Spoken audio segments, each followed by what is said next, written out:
Ryan, and there are plans to expand indoctrination. That's right. Well, Idahoans are also concerned. Horror shot. That line would be moving a little bit farther west. I'm like crying. Nobody wants to see Dark money is influencing policy in our state. Well, that's not how this works.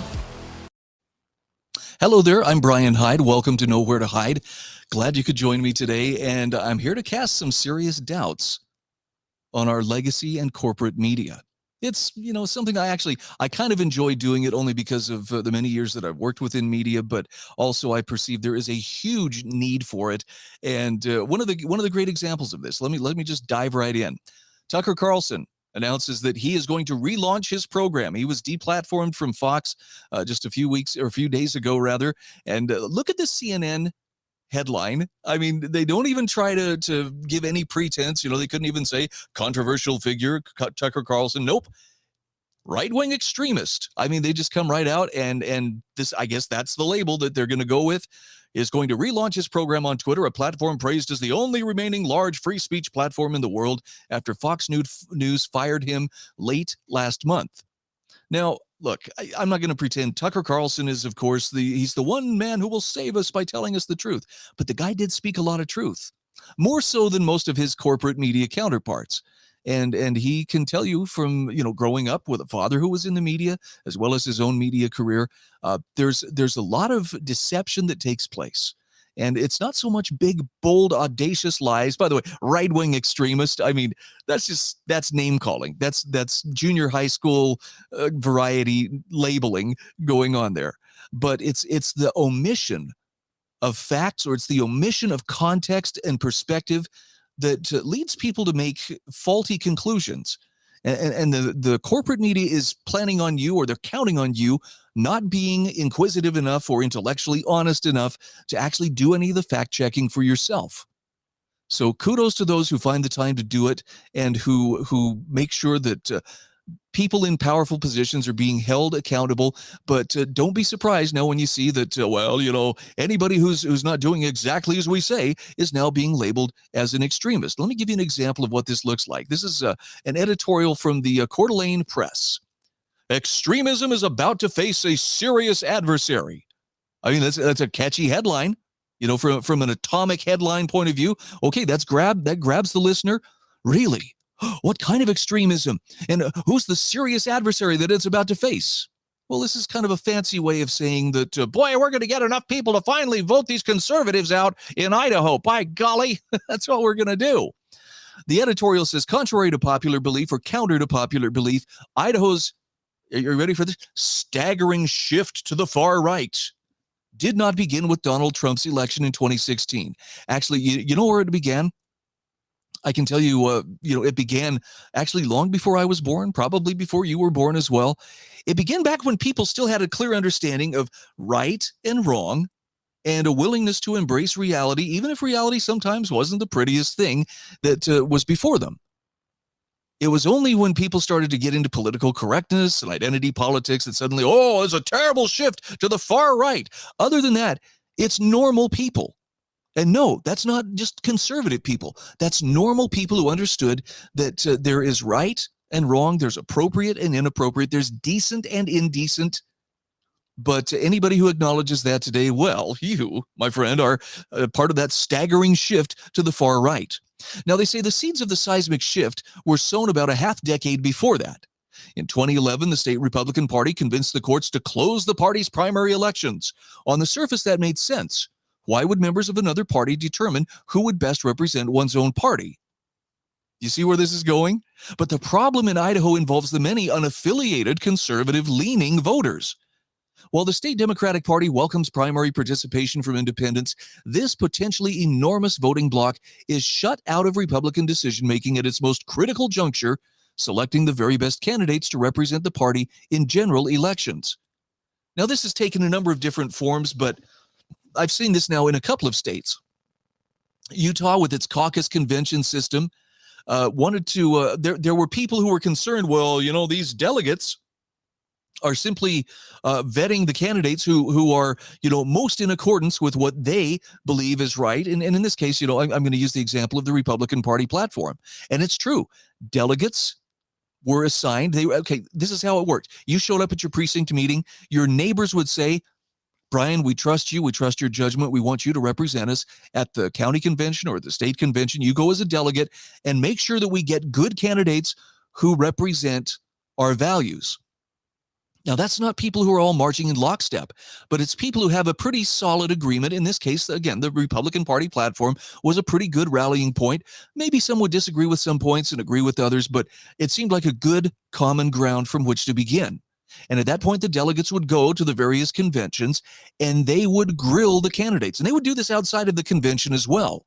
But the idea was in those conventions, they determined who would actually be on the ballot for the elections. These closed primaries in Idaho, at least for the Republican Party, serve the very same purpose. It's not about a big free-for-all, well, everybody come, everybody throw their name in the hat. It's about who can the party most likely elect, because that's why political parties exist. But apparently, to the Coeur d'Alene press, well, that's a huge shift to the right.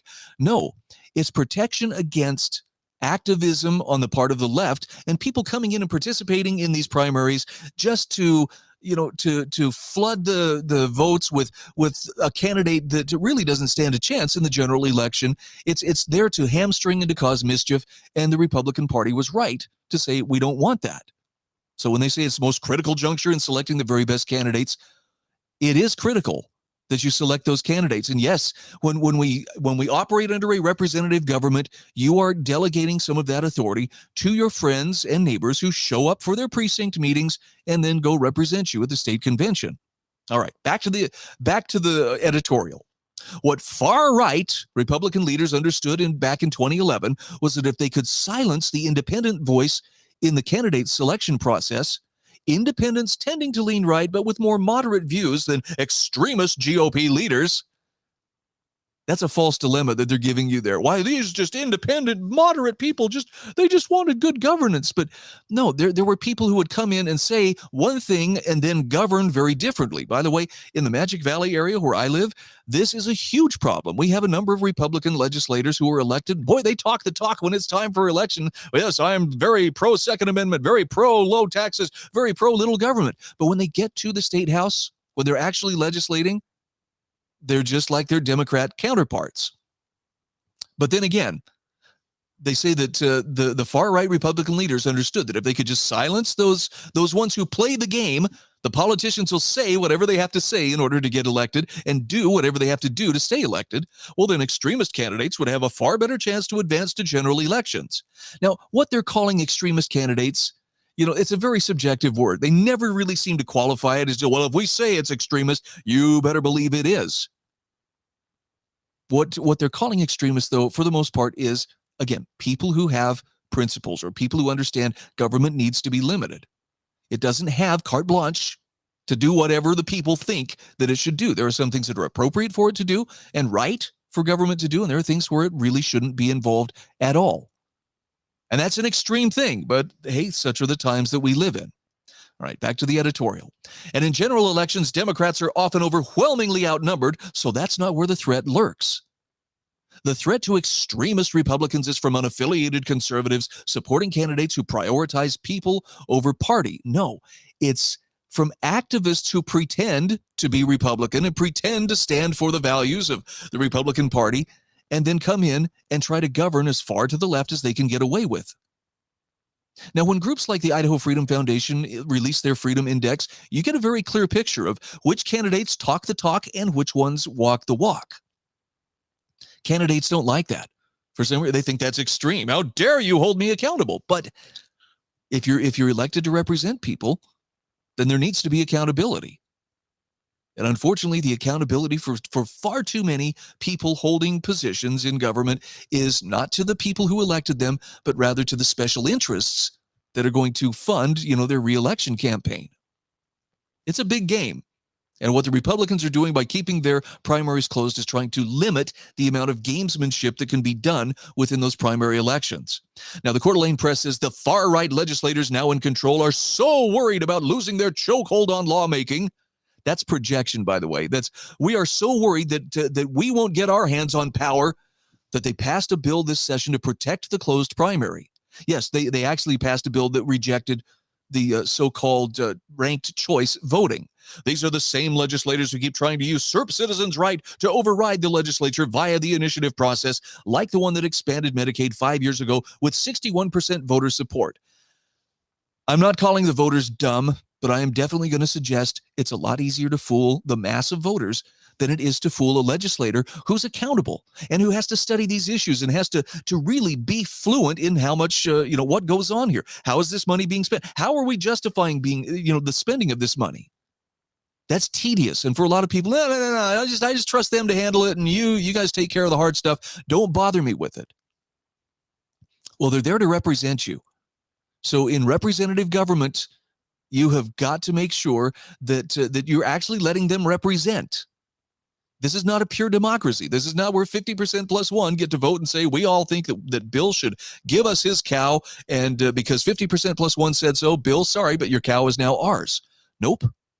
We have a republic form of government, which means that the laws limit government just as much as they would limit any of us. If it would be wrong for me to steal Bill's cow, no matter how much I want it, it would be wrong for the citizens to get together and vote, we should take Bill's cow. Okay, same principle applies when it comes to your representation. This is not a matter of we're just trying to make it harder for people's voice to be heard. It's a matter of we're trying to prevent mischief being sold to the public under the guise of, hey, this is going to make all your dreams come true. Vote for Pedro, kind of mentality, without any of the responsibility and the accountability that goes with it. And again, I'm not telling you that voters are stupid. I'm suggesting they are easily swayed and they're far more easily steered. And that's why in any question where a politician knows I either have to convince other politicians to go along with this, or I have to convince, people who are accountable to the voters to go along with it, or try to convince the voters themselves, they'll go for the voters every time because it's so easy to play on their fears or to play upon their emotions in order to get them to do something.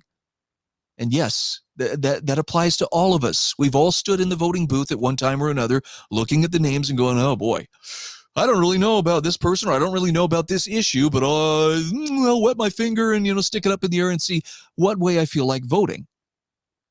So, I'm not trying to make you feel bad or make you feel like you're dumb because, you're just a citizen.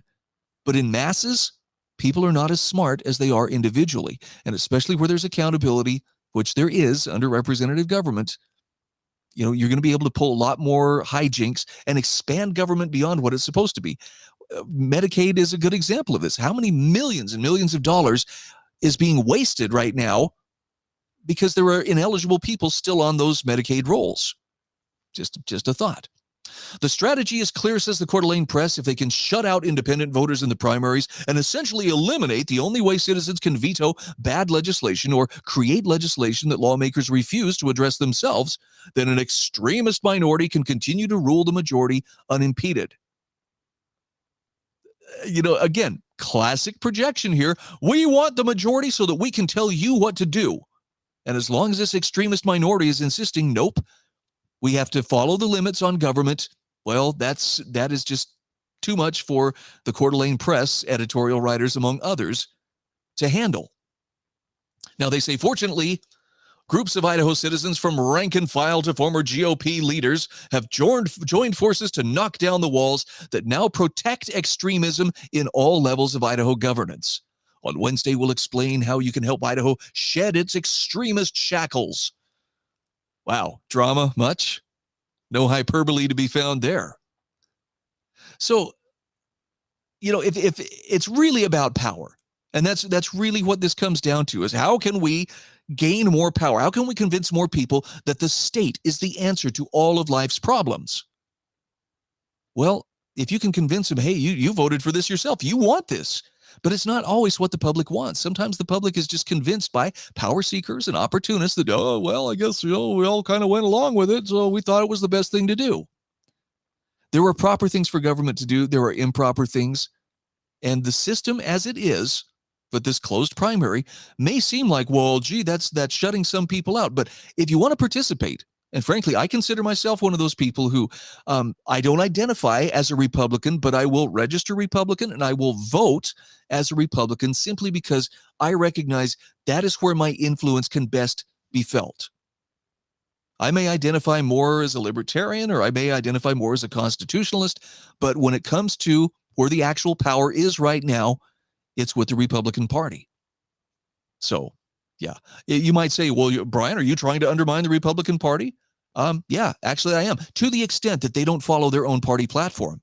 See, I've actually read their platform, and it's a pretty solid platform if you can get those elected officials to follow it. But if they don't, well, then, that's a whole different matter. All right, let's see what else we can do. Oh, I forgot to, the Statesman always has to get in on this kind of stuff. An editorial piece from Bob Kustra. It's about showing up at local elections by voting and supporting candidates who are committed to good government, not extreme government. I'd love to hear Bob explain, or at least define, what do you mean by good government and what do you mean by extreme government? Because I have a hunch, and maybe I'm wrong, but I bet you his definition of good government is government that does anything the citizenry asks. Hey, we need more parks. Hey, we need more after-school programs. Hey, we need this, we need that. Let the taxpayers pay for it. Whereas extreme government would be those people who say that's not something government should be doing in the first place. No. Pretty extreme, wouldn't you say? I'm sure to Bob, it's very extreme. All right.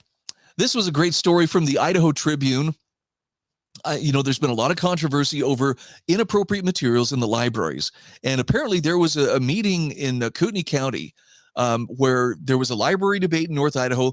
The incumbents came in to explain, we do not need to limit books. We don't need to limit this material. And Idaho Tribune reports they didn't expect candidates Tim Plass and Tom Hanley to bring proof of the smut in the libraries or be well-prepared, articulate, reasonable, and popular. Those are the incumbents on the right. They don't look real happy. And what the challengers there on the left are holding up, it's pretty smutty stuff. Both Tim and Tom came prepared with proof that the libraries have been providing sexually explicit materials to minors and weeding out classics to make room for these smut-filled fantasy novels for minors. Now, this is the book Identical, and you probably can't read the text. It's probably better because it will sicken you. It's a very graphic description of a young girl having an incestuous encounter with her own father. This is available to kids. They call it what it is, incest, child pornography in the Post Falls Library. And by the way, on the book, there's a sticker that says it was obtained from the Post Falls Library. You can still see that the book is classified as young adult fiction in Wallace and Coeur d'Alene and Priest River. And when it was obtained from the Post Falls Library, it was still classified as young adult fiction.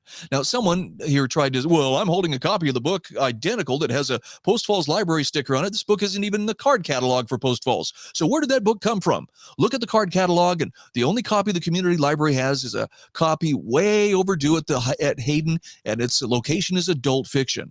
Nope. They got called out on their lie. And again, this is because there are people who have the time and have the wherewithal to actually dig a little deeper and find the truth. Now, the Idaho Tribune says, look, it would be one thing if the library accidentally misidentified obscene and explicit books, but that's not what's going on here. The Community Library Network has shown the problem is systemic, and they're covering it up. Is there any other reason why this book would be removed from the card catalog and reclassified as adult, other than the fact it's election season and the incumbent trustees are looking for a win? The porn pushers are clothing themselves in the language of libertarianism and freedom in an effort to trick conservative voters into voting for candidates that have allowed this problem to fester for years. It's true. Here's another book. This is called Deal With It. This is what Community Library Network trustees Judy Meyer and Regina McCrae call educational materials. And it was in the 13-year-old section in our Idaho library. So the call here to vote for change on May 16th. Pretty wild stuff. I mean, what do you do? The evidence is there. Oh, by the way, this is a great compilation of, the people who say, look, we're just trying to live our lives. There's a lot of LGBTQ trans kind of material finding its way into these libraries, and it's aimed at kids. So maybe some of us are old enough to remember, back when, the LGBT community was saying, hey, we're just trying to live our lives. Just leave us alone, which, by the way, most of us would be very content to do. If it's private, it's your business. I'm not going to make it my business.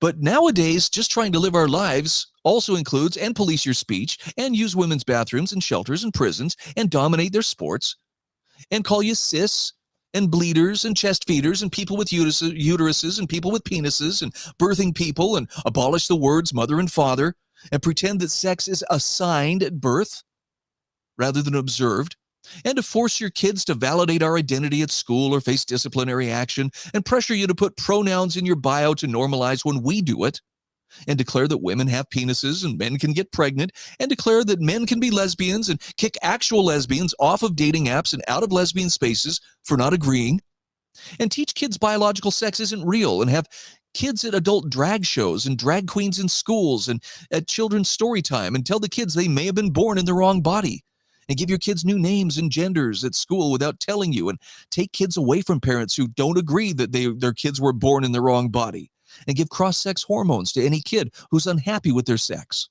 and force taxpayers and insurance customers to pay for cosmetic surgeries, and call you a bigot and a transphobe, and get you fired from your job and canceled from every aspect of life if you have a problem with any of our demands. If you ever mention our old name, or if you refer to us by the correct pronouns for our sex, we will tell your kids, and we'll tell your kids rather that you don't love them unless you agree they were born in the wrong body. This is happening.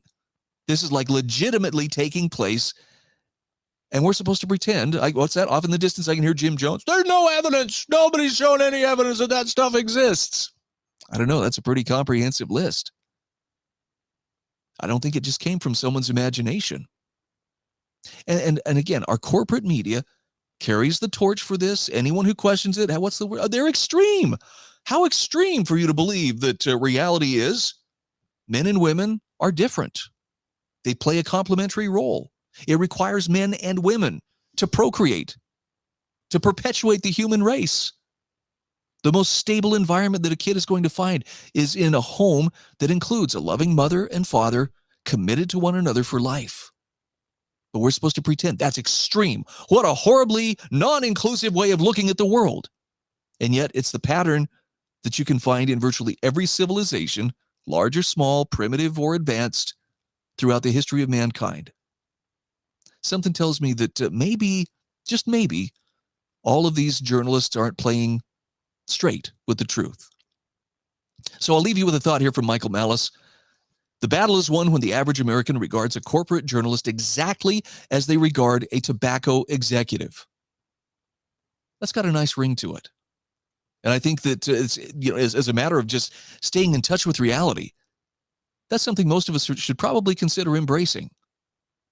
I'm not saying you need to throw garbage at these journalists as they're walking down the street. Life is probably hard enough, for some of them. But don't give your allegiance to people whose job is to mislead you or to prevent you from seeing the truth. This is where you got to be brave, and you got to be dogged enough to go after it yourself and figure it out. I'm Brian Hyde, and this is Nowhere to Hide. Are biased, the Idaho Press Club are biased, all media, newspaper, radio. To be completely blunt here, Brian, and there are plans to expand indoctrination. That's right. Idahoans are also concerned. Horror shot. That line would be moving a little bit farther west. I'm like crying. Nobody wants to see. Dark money is influencing policy in our state. Well, that's not how this